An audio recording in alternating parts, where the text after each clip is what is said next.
Isak tangis orang tua dan keluarga pecah saat jasad bayi ditemukan dan dibawa ke rumah duka. Mereka sangat kehilangan buah hati yang dikenal sebagai anak yang lucu dan mengemaskan.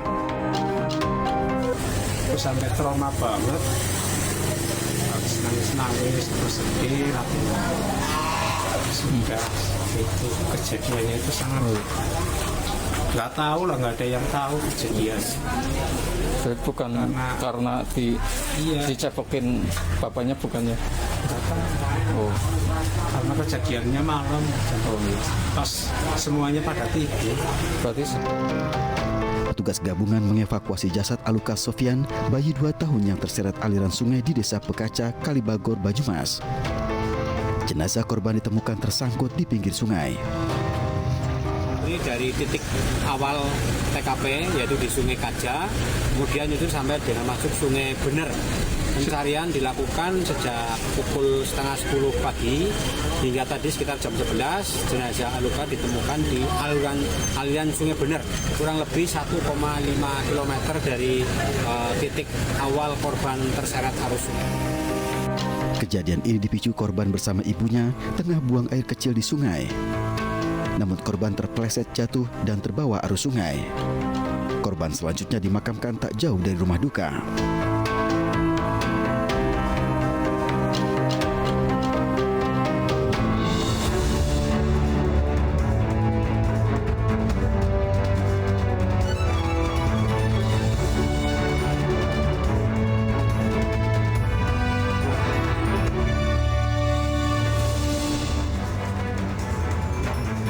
Selamat petang, selamat kembali bergabung di iNewsroom. Di sini kita akan berdiskusi, berbincang mengenai isu-isu fenomenal, kontroversial dan krusial yang menjadi sorotan. Bersama saya, Abraham Silaban.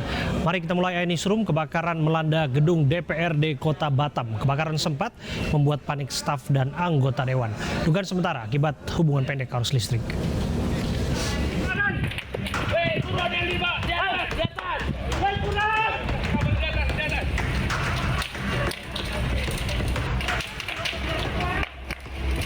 Teriakan kebakaran membuat seluruh staf dan anggota DPRD Kota Batam, Kepulauan Riau panik dan berhamburan keluar gedung.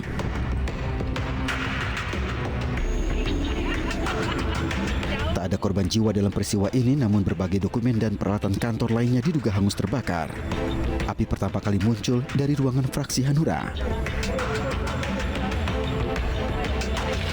Ini penyebabnya untuk sementara ini mungkin harus pendek konslet listrik di plafon. Nah ini tidak ada hal-hal yang lain karena di situ tidak ada tamu yang keluar masuk di ruangan tersebut, Pak. Karena ini lembaga politik, jadi kita antisipasi hal-hal seperti ini. Usai berjibaku dengan mengerahkan 4 mobil pemadam kebakaran, petugas akhirnya mampu memadamkan api. Demi keamanan, listrik di gedung DPRD Batam dimatikan sementara. Sebuah truk terseret banjir bandang di aliran Sungai Gung, Kabupaten Tegal, Jawa Tengah. 2 awak truk ditemukan sejauh 3 km dalam kondisi meninggal dunia.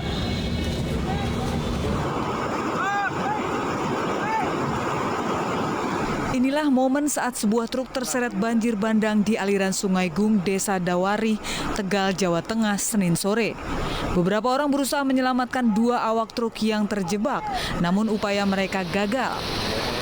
Sopir dan kondektur truk terseret dan ditemukan meninggal dunia sekitar 3 km dari lokasi awal kejadian. Saat banjir menerjang, 5 penambang yang ikut di atas truk berhasil menyelamatkan diri, namun tidak sopir dan kondektur. Kejadiannya posisinya lagi nyebrang kali, mobilnya nggak mampu naik. itu posisi ada muatan atau enggak? Ada muatannya pasti. Mas, berarti mau pulang ya? Mau pulang. Terseret semua apa gimana? Enggak, kalau turun semua turun selamat, nggak mau turun dari mobil. Ada berapa orang yang nggak turun dari mobil? Dua orang. Jenazah kedua korban pagi tadi telah dimakamkan di Desa Danawari. Sementara penambangan pasir ditutup sementara untuk mencegah kecelakaan serupa. Saat musim hujan, banjir bandang kerap terjadi di Sungai Gung. Di Diduga akibat kurang konsentrasi saat mengemudi, sebuah minibus terjun bebas ke aliran kali Tanah Baru, Jagakarsa, Jakarta Selatan. Pengemudi selamat, namun proses evakuasi sempat mengakibatkan kemacetan.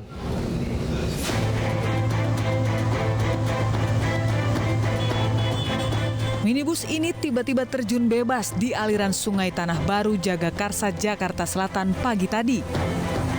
Kecelakaan diduga akibat pengemudi kurang konsentrasi saat melaju dari Jagakarsa menuju Depok hingga membuat salah satu ban mobil terperosok ke kali.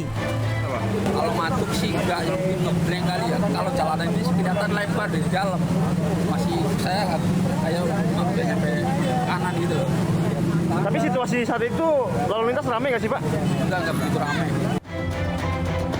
Tim penyelamat dari Dinas Pemadam Kebakaran Jakarta Selatan menerjunkan 2 unit alat berat untuk mengevakuasi minibus tersebut.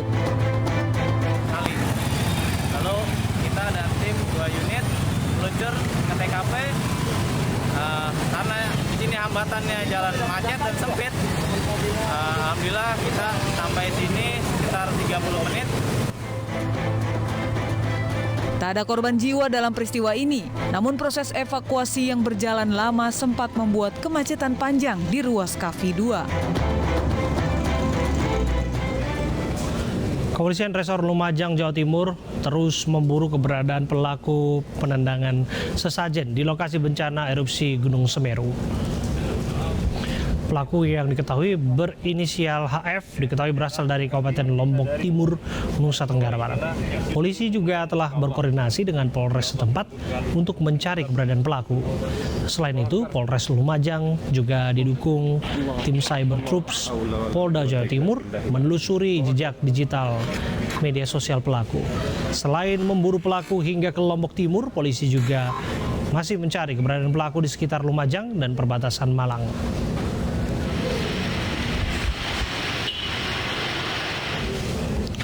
Sudah terhubung bersama kami pelapor kasus penendang sesajen Abdul Mugid Naufal, Ketua GP Ansor Lumajang.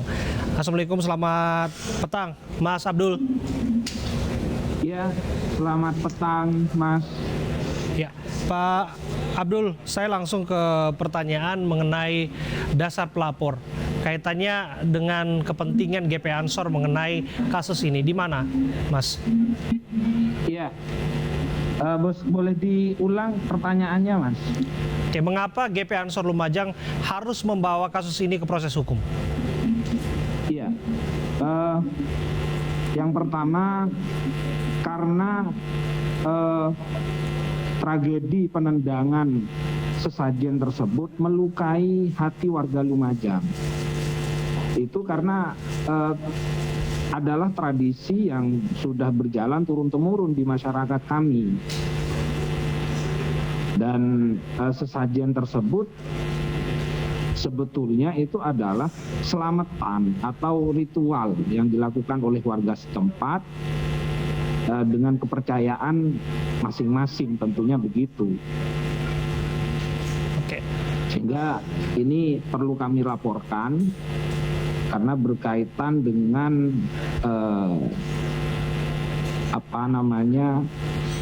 menciderai keyakinan, begitu ya, menciderai keyakinan dan merusak keharmonisan beragama warga Lumajang. Anda sudah singgung mengenai sesajen di lokasi bencana adalah tradisi turun-temurun. Bisa dijelaskan tradisi ini sebetulnya makna dan mengapa dipercaya oleh warga setempat, Mas Abdul?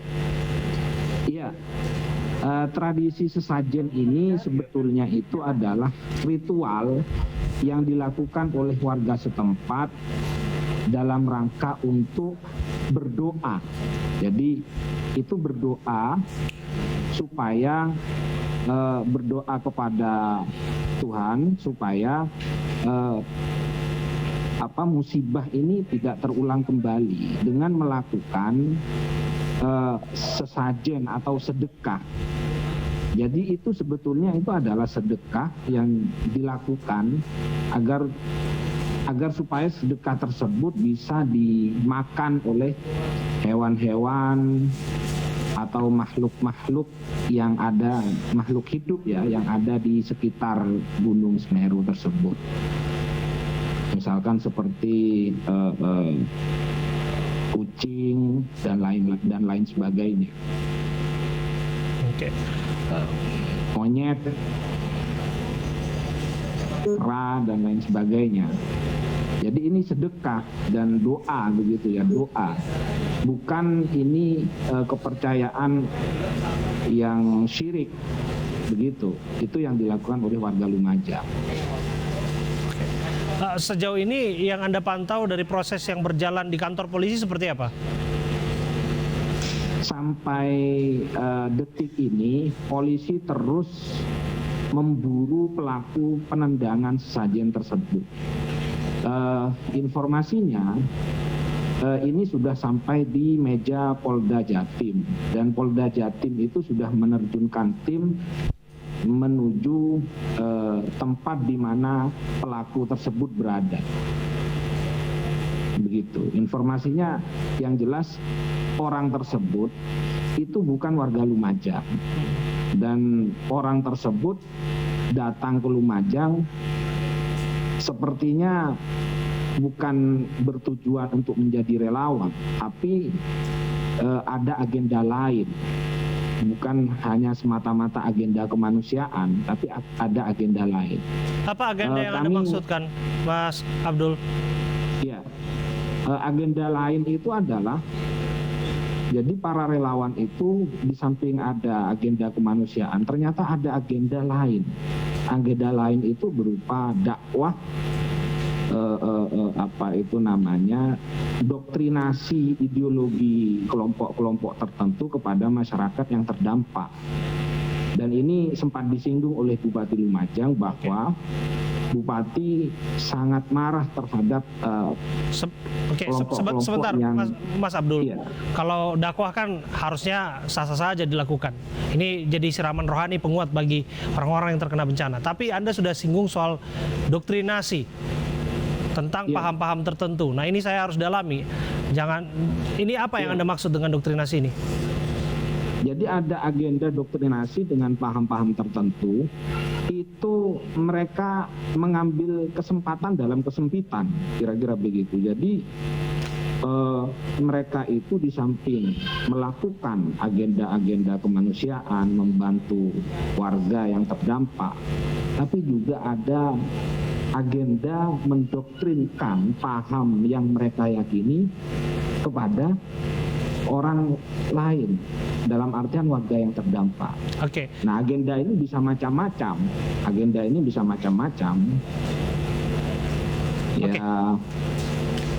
Ya, kita akan lihat seperti apa proses yang berlanjut di kantor polisi dan berharap bahwa pelaku bisa dimintai keterangan dan keadilan bagi siapapun yang mengharapkannya bisa terwujud. Terima kasih Mas Abdul atas waktu Anda berbincang bersama kami.